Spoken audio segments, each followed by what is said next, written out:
je commence par vérifier la vitesse d'avancement de l'ensemble pour voir si ça correspond bien aux afficheurs, puisqu'on peut avoir des dérives. Au lieu qu'il roule à 6 à l'heure, il roule à 7. Ensuite, je mesure la vitesse de prise de force ou les débits hydrauliques pour voir si les souffleries tournent bien à leur bon régime, pour avoir la bonne quantité d'air. Ensuite, on va vérifier le débit à chaque pastillage ou à chaque buse pour voir si on n'a pas des problèmes de bouchage ou des inversions de pastilles ou des inversions de couleur de buse pour qu'on ait bien la même quantité de produit à chaque endroit de la vigne, mais de façon symétrique. Une fois que tout ça est bien réglé, on va contrôler la répartition de la pulvérisation. Alors il y a deux méthodes. Soit on va utiliser un produit, un traceur bleu qu'on peut mettre dans un pulvérisateur, ou de l'argile qui est blanche. Alors soit sur des panneaux noirs pour l'argile, soit sur des panneaux blancs pour le bleu. Et on va vérifier la répartition verticale pour voir si on n'a pas de zébrage dans la répartition verticale, si on a bien la même quantité du haut en bas. On peut vérifier la répartition sur des papiers hydrosensibles. Donc là, c'est des papiers révélateurs. On va capter chaque gouttelette dessus. Et là, on va voir la quantité de dépôt et la répartition. Et avec le système que l'on a mis en place, on peut vérifier également si on a une bonne répartition en dessous le feuillage et au-dessus du feuillage.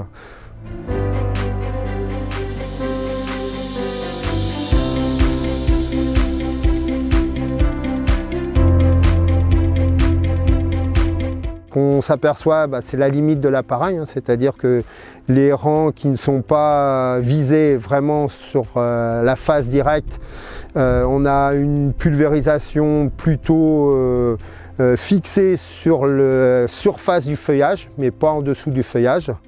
Il faut mieux utiliser des canons pour les parties les plus éloignées, qui vont avoir un flux d'air beaucoup plus puissant et on va pouvoir emmener les gouttelettes beaucoup plus loin.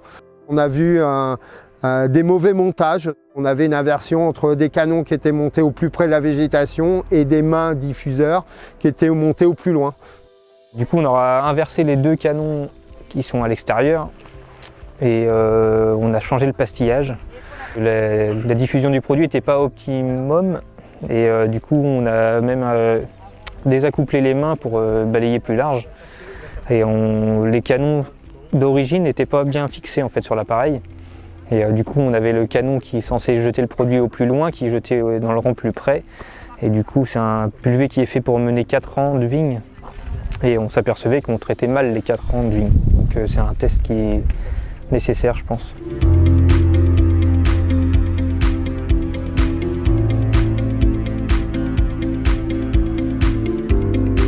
Là, on s'aperçoit que sur cet appareil-là, on avait un problème hydraulique. Et donc, on n'avait pas le flux d'air recommandé. Et là, on atteignait tant bien que mal le rang central. Alors la limite aussi de cet appareil-là, là on était en début de végétation, donc ça passe bien en travers des premiers rangs pour cibler le rang central. Par contre, si on a un mur de feuillage, sur un appareil comme ça, la limite, il faut diminuer d'un rang, c'est-à-dire qu'il faut mieux passer tous les 2 rangs que tous les 3 rangs pour bien positionner la pulvée, pour qu'il n'y ait pas de manquement. Ça a permis de diagnostiquer un problème de soufflerie, de turbine qui ne tournait pas assez vite. Donc c'est déjà ça l'élément important. Et on a réussi à le modifier dans un premier temps en augmentant le débit d'huile hydraulique pour augmenter la vitesse de soufflerie, à l'origine une meilleure qualité de pulvérisation.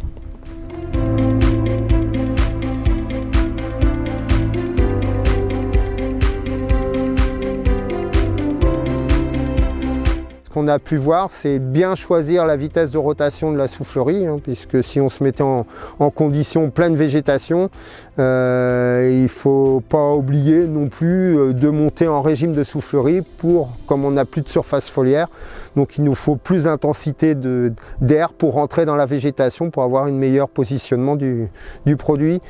Et ce qu'il faut regarder aussi, c'est le bon positionnement des buses, pour qu'on n'ait pas un zébrage sur la hauteur. Donc les réglages aujourd'hui m'ont permis d'améliorer en fait la pulvérisation, notamment sur le bas des ceps. On a diminué la hauteur des panneaux par rapport au sol.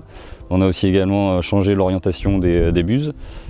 Et aussi on a vu l'impact très important de la vitesse de soufflerie.